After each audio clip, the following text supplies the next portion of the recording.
Chaque année, nous honorons notre présence à cette ziara annuelle de l'un des plus grands saints de ce pays-là au XVIIIe siècle.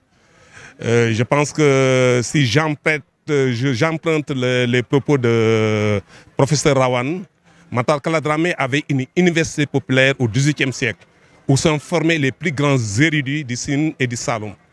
Donc c'était un enseignant au pair, un saint, un érudit. Et il a parfaitement contribué au développement et la promotion de la culture arabo-islamique au niveau du Sénégal.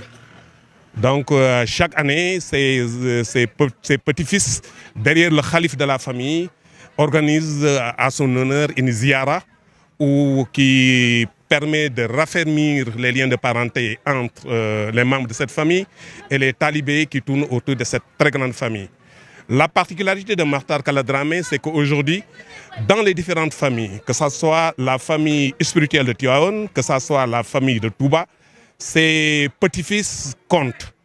Sont souvent des collaborateurs ou bien des mouhadam ou bien des cheikhs, des grands érudits, des grandes figures de l'islam que sont Cheikh Ahmadou Bamba et Seydi El Hadji Malick. Aujourd'hui, l'éducation des jeunes présente un très grand défi.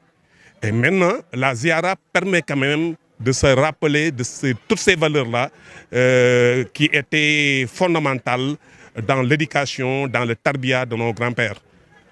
Donc Matar Kala Dramé, toute sa vie, il a consacré donc à l'enseignement de l'islam, à la culture, c'est-à-dire au chant.